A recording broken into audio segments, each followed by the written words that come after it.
อันอย่างต่างๆเรียบร้อยประธานในพิธีและผู้มีเกียรติจะได้ไปเอวพอเอวก้อยนิทรรศการเทิดพระเกียรติแล้วก็หลังจากนั้นในเวลา10 โมงถึง11 โมงเขาจะถวายพระทหารเพลแล้วก็หมู่ที่ไปร่วม ไปร่วมงานก็จะกินข้าวตอนด้วยกันแล้วเวลาบ่ายโมงถึง2 โมงเนี่ยจะใจภายในอาคารมีการแข่งขันคัดลายมือไทยแล้วก็ที่เขียนเอาไว้นี่เนี่ยบ่าย2ถึงบ่าย2:15รับประทานอาหารว่างด้วยกันแล้วก็บ่าย2:15ถึงบ่าย3:30แล้วก็กิจกรรมการเรียนรู้แล้วก็ ฐานการเรียนรู้สมุดเล่มเล็กฐานการเรียนรู้ภูมิปัญญาล้านนาการตัดตุงไส้หมู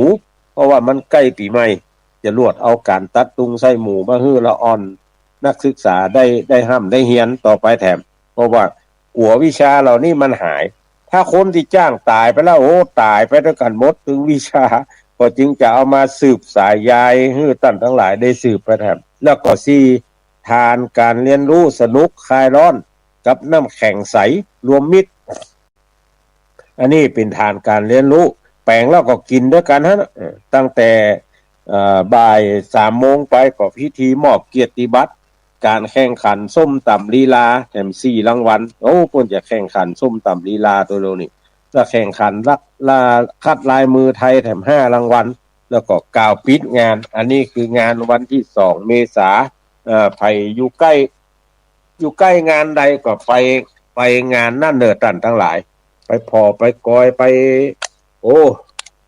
เมืองเฮาห้องว่าหยังไปช่วยเปิ้นหลาย ไปช่วยเปิ้นหลายไปพอไปกอยเพราะว่าการจัดกิจกรรมต่างๆเนี่ยบางทีเฮามองข้ามการจัดกิจกรรมแต่ละอย่างไปก็จึงทำให้เฮาทั้งหลายเนี่ยเสียโอกาส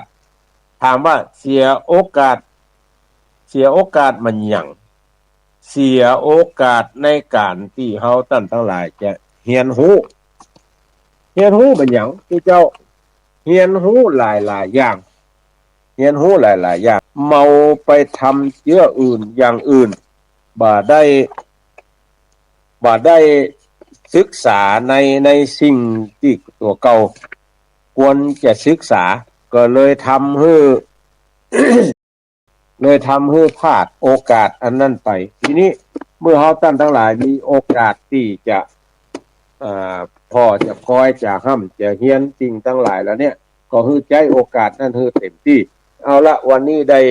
ด้ใจเวลาของทางสถานีมาครบถ้วนขบวนการ59 นาทีกับ34 วินาที